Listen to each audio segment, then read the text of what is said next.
In the last video about the automated moss garden grow box, we installed the PyGrow software, then added a switch and an LED. These are now safely held in place by this little case I 3D printed. Unfortunately, my printer broke, so mounting everything else is on hold until the replacement part arrives. It's not a problem though, because before we finish the final placement and wiring, we need to know what sensors we need connections for and where we're putting them. So let's replace the tatty wooden stand and water tank with a much larger one that I made. It will hold a lot more water and give us much more room for sensors, pumps and anything else we might want. I've mounted a water level sensor on the side of the tank. It's a simple little thing. When the tank fills up, this float rises and closes the circuit, just like when we flip our switch. So, with one pin connected to the Pi's ground and one connected to the GPIO pin, we can read its state on the Pi and use it to pause the pump and send me an alert to my phone if the water runs dry. I finished the model and fixed it down to a board so we can place that over the tank. I'll have a small pump that brings water up to cycle through the little river system. We'll control the pump and the light with a relay module, but we don't need that wide in to test it. Oh, it's a bit wild. There's a couple of options we could consider to control the speed, like using pulse width management, or a step-down converter to lower the voltage. But the pump was pretty noisy, so instead I replaced it with a much quieter one, and it's got this little thing to control the flow rate, which will be useful if we want to increase it later. With that in place, it looks much better. Still flooding it a little, but we want it to be nice and wet, and we've got a few more bits to add to the model that will hopefully restrict the water flow, so it should be about right. Now we've got the river running and we'll be getting alerts if the tank runs dry, we also need to keep an eye on the quality of the water, so I'll be trying out as many different sensors as we can fit in here. The first I'm going to look at is a fairly simple EC sensor. This uses two small probes to measure the electrical conductivity of water, allowing it to determine the concentration of dissolved ions, such as salts, minerals and nutrients. The one I'm using gives an analog reading, and since the Pi doesn't have its own analog pins, I'm going to connect it to an ADS 1115 analog to digital converter, which we can then wire to the Pi's I2C pins. I've wired up the ADC and started logging every 1 minute. We've got a few options with the ADS 1115 for how to read the data, such as converting to a percentage value, but to start I'm just going to be logging the raw voltage value. The EC sensor's just sitting not doing anything and its readings look pretty stable, so hopefully that means there's not much noise in the system. If I add some clean water, we can get an idea of the lowest value we should expect.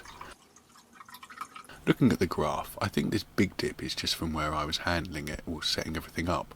Then, when I add the water, it seems to have settled back to around where it was in free air, so we can use this as a base value for clean tap water. To test the sensor, I'm going to add a small pinch of salt. This will decrease the electrical resistance of the water and allow more current to flow between the two probes.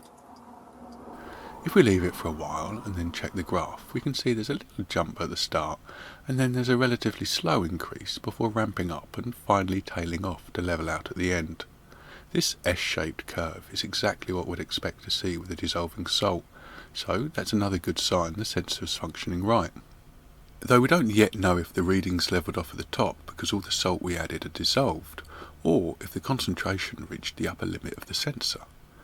To test this, we can of course add a load more salt into the glass and see if it goes up any higher. Checking the graph, we can see it's remaining pretty stable, so that's a good sign we've reached the sensor's maximum working level. I don't think it's likely we've reached the maximum salinity point, as water can hold a lot of dissolved salt. Just to check, we can look and actually see salt is still dissolving, even though the level on the graph remains the same, so it does seem we found the upper limit of the readings. From our initial impressions, we can say this sensor seems pretty good at measuring relatively low concentrations of salts, but might not be as useful in high concentration environments. The important thing for us to know is of course their effectiveness with plant nutrients. So to test it, I'm mixing up the recommended 20 millilitres of Tom Wright tomato food into a gallon of water.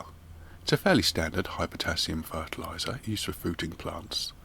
We'll mix it in with a good stir, and if we check the graph we can see that it's leapt right up. If we note down this value, we should be able to use it along with our clean water value to approximate the concentration of this plant food in a solution. Comparing to our tests with the salt, we can see we're a little below the maximum working value, but not by very far. As long as we're not going to be using overly strong mixtures, we shouldn't have a problem. One thing I'd like to do is test it by adding 1 milliliter at a time to see if it's an even scale all through its range, but that will have to wait until a future video when I can set up an apparatus to do it properly.